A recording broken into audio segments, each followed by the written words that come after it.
before I go further, maybe I would just take a step back, and then the questions that we can ask is that, so since I have said that spirituality, that really contributes to the well-being of a person. So can spirituality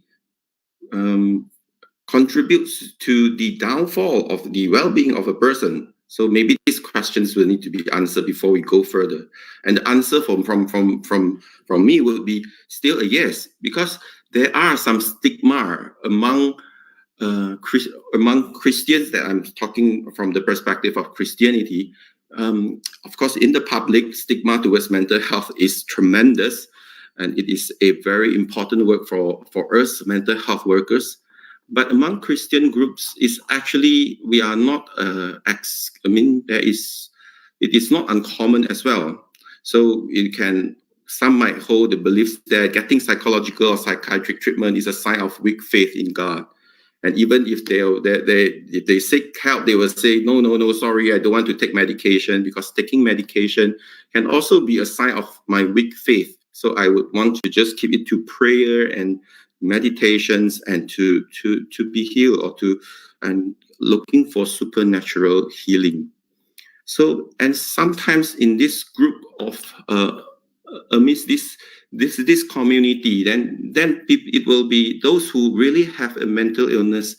To admit that they have mental illness will means that they are going to be rejected, or they presume that they were going to be rejected. So many times the sufferers, the mental health, those person with mental illness and their family often feel isolated or even rejected when the presumed or actual lack of understandings and acceptance continues in the congregations.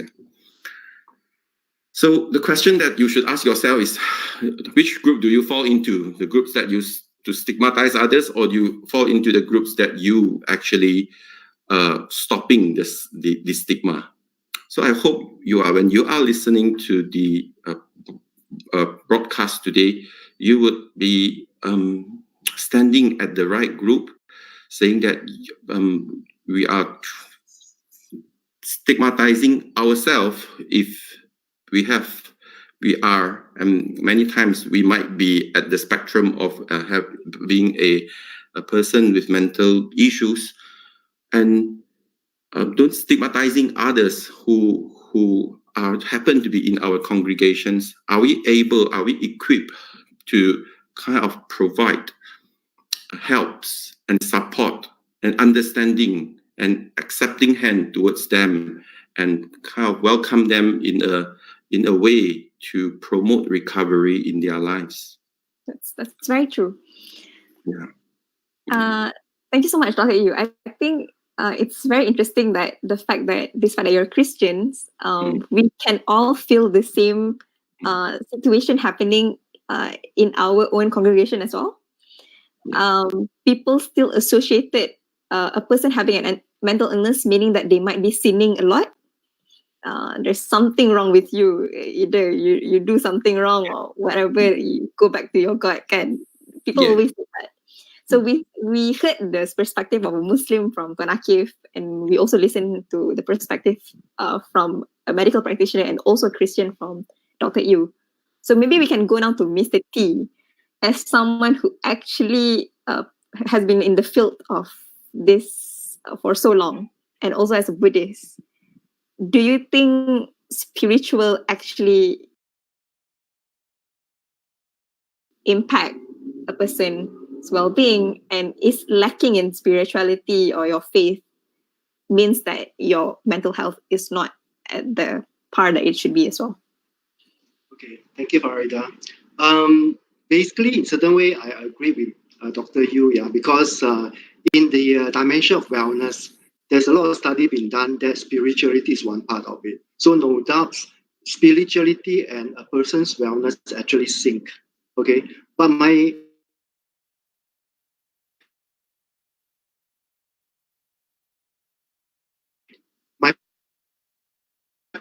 personal view, in a sense, and religion, they always confuse these two things. And when you talk about religions, there's always like very much a institutionalize things, because it's come from one institute, and then they have a lot of, as what Akib mentioned, right, and rituals, should and shouldn't, and so forth. Because of that, personally, I felt that in certain ways, some individuals, because they don't have certain right understanding within themselves, they get trapped or require entrapment in certain belief system. So subsequently, the feeling get overwhelmed, and sometimes, as you say, when they come into some mental health challenges, rather than seeking for support, they even fall into a state like, I'm in sin, I'm being punished for certain reason, and so forth. Well, spirituality is different. Spirituality, I'm talking about this person is going into looking for some meaning in life, and he's not just stopping at the level of myself, but he's going higher level. And this higher level is like this person, from the Buddhist perspective, as a Buddhist, we believe that we are seeking for inner understanding. Look for the answer inside ourselves rather than keep on searching outside. When you say looking for the answer inside ourselves, it's something like, from counseling perspective, you gain more and more awareness about yourself first. Because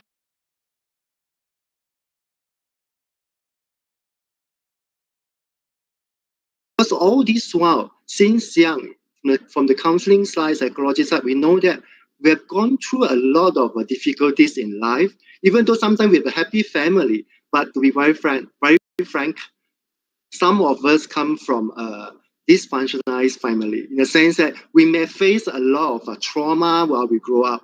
We call it developmental trauma. Yeah. So somehow or other, if you look into each of us, including myself, you notice that sometimes there's a wounded self inside. And this wounded self keep on searching for answer. And sometimes they'll fall into difficulties and they search an answer outside, and they may be looking for a religion rather than spirituality. They are not sure yet how. And when they look for religions, they are looking for something to save them. But then, in Buddhistic perspective, we always say that don't just blindly follow a faith, but look within yourself, which is something that you think able to keep on enhance your knowledge, not just knowledge, what we call it wisdom. Wisdom is something that actually able to uplift yourself with the right understanding, and you actually take care of yourself, respect yourself. At the same time, you also respect everyone, all the beings in this world, including human, animals, nature, and so forth. So it's like you are living into a situation whereby you are in harmony with the whole environment. So Buddhists believe that also, in a sense. So in a sense that, to me, spirituality calls more from the aspect of understanding oneself, and later on understanding what is your real meaning in life, and subsequently keep on enhancing yourself to develop your wisdom. And this wisdom is something that whenever you face with adversity, you're able to use it accordingly to bounce back, at the same time to make sure you are healthy, and also make sure other people you're supporting, in a sense. So it's like a very harmony kind of development. So if you ask me, mental health and spirituality, if I say you have the right understanding, definitely emerge. And definitely spirituality is part of a very important aspect of life if you got it right. My only question is that, do you get it right or not? If let's say you only fall into the state of blind faith and just follow what people is telling you to do without having the right understanding, and subsequently go accordingly with the right and wrong and so forth, which is like you never think properly, you may get caught in a vicious cycle, and that vicious cycle may not be good for you as regards to overall wellness and mental health. And that's my perspective of things. I like how you mentioned how much we have to be mindful of our own self and not to be really dependent on the circumstances that we have.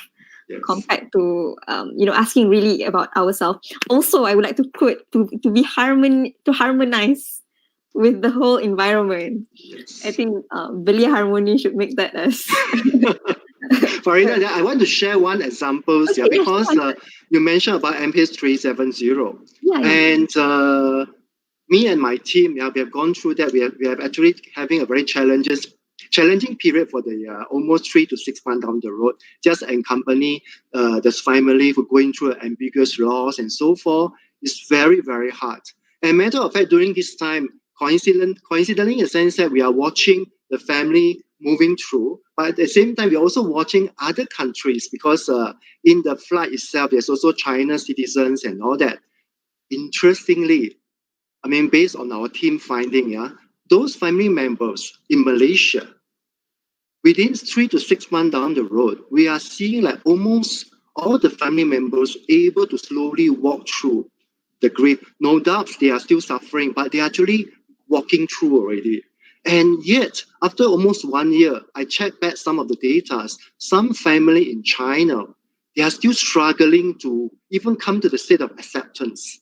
Okay, and do you know what I found out very interesting? No, in the sense that of course we have different cultures and all that, but one very important element that I found out is that actually in China, a lot of them don't have any belief system in terms of religion and all that, due to their past, their culture differences and so forth. But in Malaysia, the family member that we walk through, either they are Indian, Chinese, or Malay, each of them have their own belief system based on their religion, and somehow or rather, this belief system able to help them to embrace the ambiguous loss more in a more healthier manner, in a sense. They're able to embrace, and subsequently they're able to move on with their life.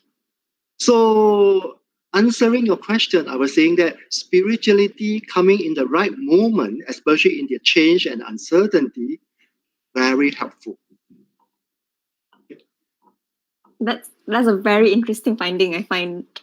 So I hope Malaysia will continue to have something to believe on, if that's the significance that it actually prosper to us. We would like to ask Puan Paramis the same question here. Do you agree with all of the answer from all of the panelists here? And also, maybe you can add some value as to how does Hinduism actually view mental health and all, and is there even berkaitan di situ? Campur-campur pula. Thank you. I mean, I can't agree more with these panelists. Definitely religion, spirituality, and mental health coherence. Because as Mr. T says, it's the core belief in you. We also call Hinduism as Sanadana Dharma. Dharma means that you go for a value. We believe in karmas, rebirth, and you do good and good things will come back to you. And like Hinduism, we have, it's an ocean. There is no like, this is the right way to go. If you are comfortable, because you can see like we have, it's like people were saying like millions of idols praying to millions of idols. Which one are you choosing and all that, right? Because we say that if you prefer to talk to a mother figure, we give you a mother figure. If you prefer to talk to a brother figure, there is a brother figure for you. Or you can communicate better with a child, we give you a child figure. But we are saying don't stop there. It's just like from kindergarten, you go to secondary school and you get graduated, right? So this idol worshipping is just a primary level for you to focus, for you to get into religion. Then you have to move to the better level where we focus more on self-realization, where your pranayama, the breathing exercise come into it. And then we go into meditation where it needed to silence you and to go into self-realization again. Because everything is happening so big and so noisy around you, and to know yourself, stillness is needed. So when you sit and do your meditation and your pranayama, you kind of understand who are you. And then when you believe yourself, you can prepare better to face your challenges. So it is like you see temples, you see like a lot of rituals that we have to go. Rituals is good because rituals help you to understand. And certain exercises that now we are talking about yoga. Yoga came from Hinduism. Pulling the ears, we are saying like, you know, you pull ketuk ketambi. So they say it's good now, it exercise for your nerves and all that. That is like from 5,000 years, it's already there in Hinduism. So it's all this helps you, this yoga and all these rituals that we do. You can see like vast burning of lot of herbs. Now we call it aromatherapy, and you need to inhale all the positive vibrations. We have everything. If you go to temple, you wash your legs and then you sprinkle some water on your head, and then when you enter, you see three on top of the temple. You see like three golden kalasha, we call it. It's there. It's actually transporting microwave, what they call electromagnetic waves through you. I mean, you sprinkle water on your head and your legs are wet, and you're going into the temple, and then it's transmitting electromagnetic waves.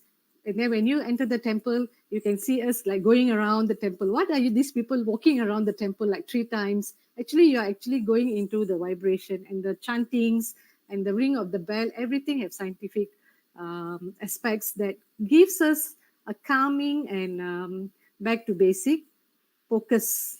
That's the ideal there. When you stand, because without focusing, it's very difficult for people to concentrate.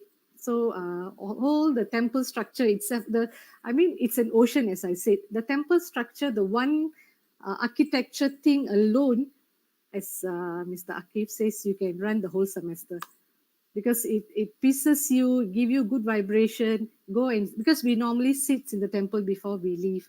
So all this is important for our mental health, well-being. When you have stress, go to temple. You sit down for a while. The older people used to say that if you have problem, go to temple, sit for a while, everything will be okay. Because the vibration there is so huge. Unless you know, you feel it, you experience it, it's difficult to explain. So definitely spirituality and mental well-being runs together. I agree with you. Thank you. I find it very interesting that every single religion that we have here, be it me as a Muslim with Dr. Akif, with Tuan Akif, with Mr. T, and everyone here, we find the common ground that every religion actually requires meditation. And everyone has their form of meditation that actually help them to feel this calmer self and to be mindful and presence of the moment.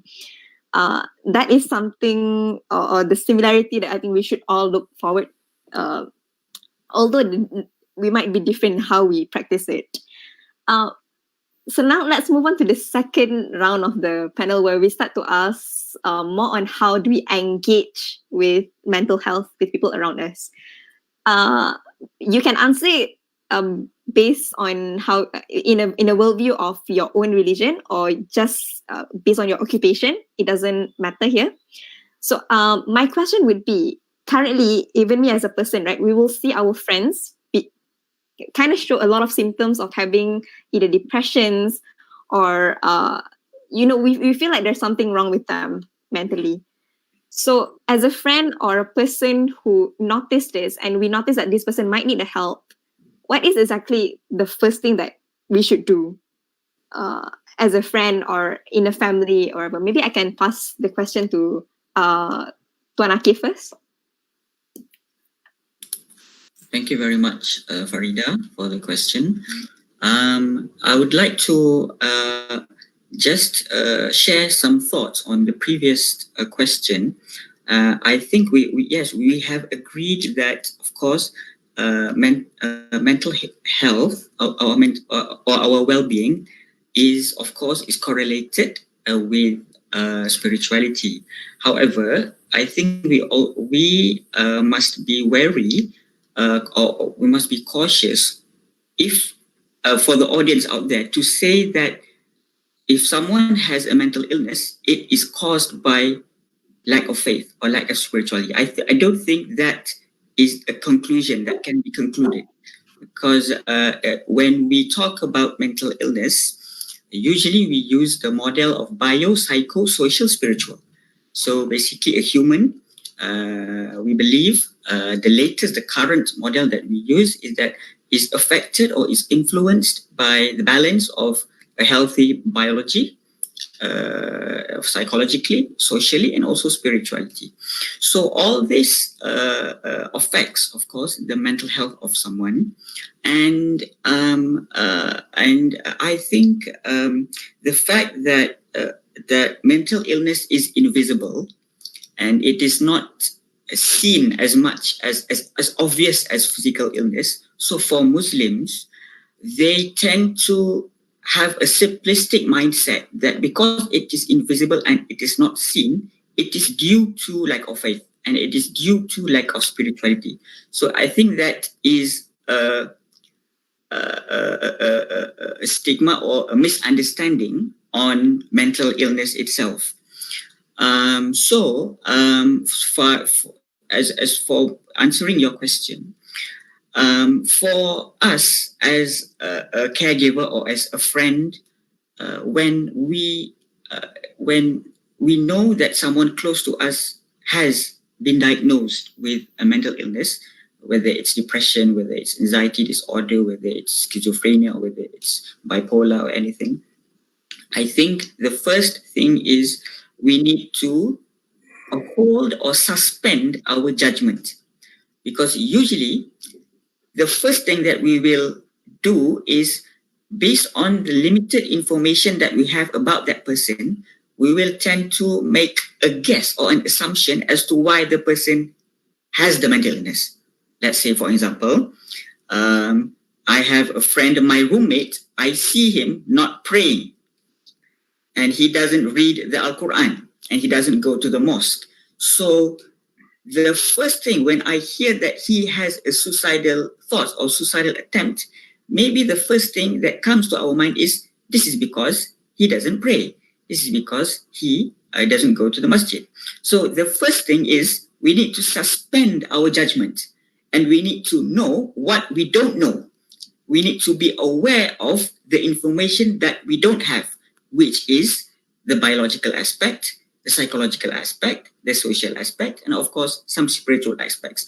I think in the Muslim culture, people tend to jump into conclusions that the mental illness is directly associated with the lack of faith or spirituality, which I think that is not a comprehensive view, and it is unfair to judge a person with mental illness in that way. So that would be my point, which is to suspend our judgment and to know and be aware of what we don't know. So when we have that, that thought in our mind, we can be more open to and more open and more empathic in what we and how we are going to listen and understand the person. We become more. We don't become too judgmental. We don't give solutions easily. We don't try to fix the solution as soon as possible, but we have that mindset to listen and to understand what is going on with this person. So I think that mindset is important. So, for Nakif, are you trying to say that currently we have this mentality of scapegoat? So, instead of pergi betul-betul berubat dengan medical yang sepatutnya, mereka ni opt to hantar ke sama ada, kalau di Muslim culture kita ada macam hantar pergi ustaz lah, ataupun panggil ustaz dan sebagainya. Mungkin Tuan Nakif boleh explain lagi sikit kenapa itu bukan solusi pertama yang patut masyarakat Muslim kita ataupun mana-mana masyarakat pun lah dalam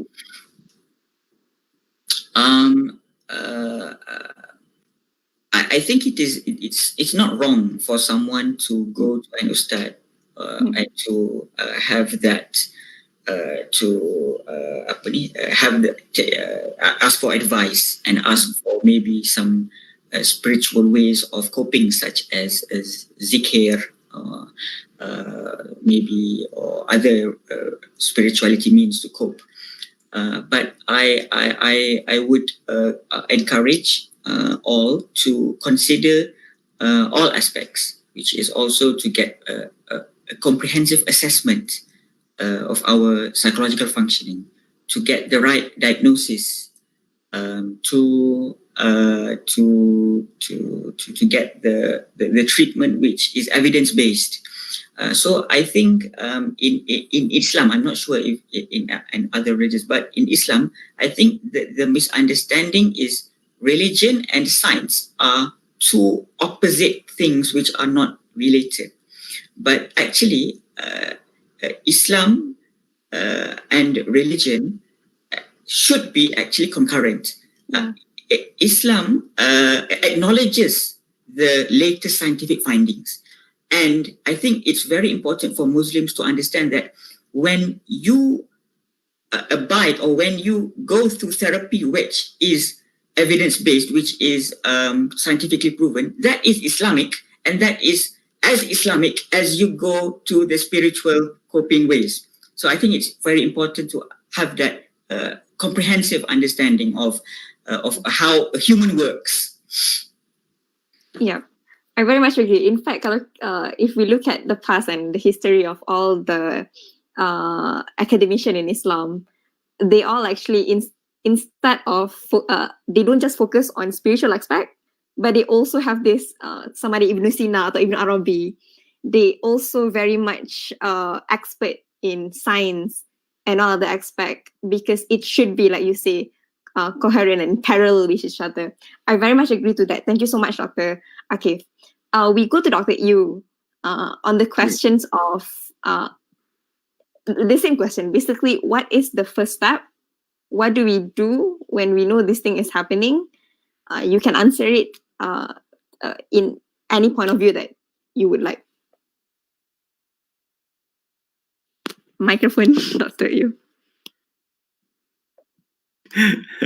Okay, so yeah, it's a very important question. It's a very practical questions here. So allow me to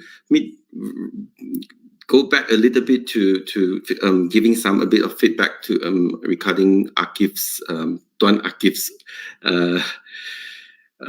comment. I totally agree that a friend, when we are finding our friends or our or maybe as a Christian church members or family members with any mental conditions, first thing to do is not to be judgmental.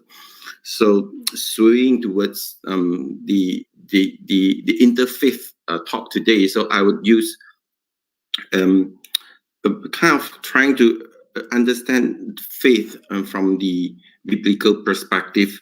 And in biblical perspective, faith is not our own. Is a gift of God, and then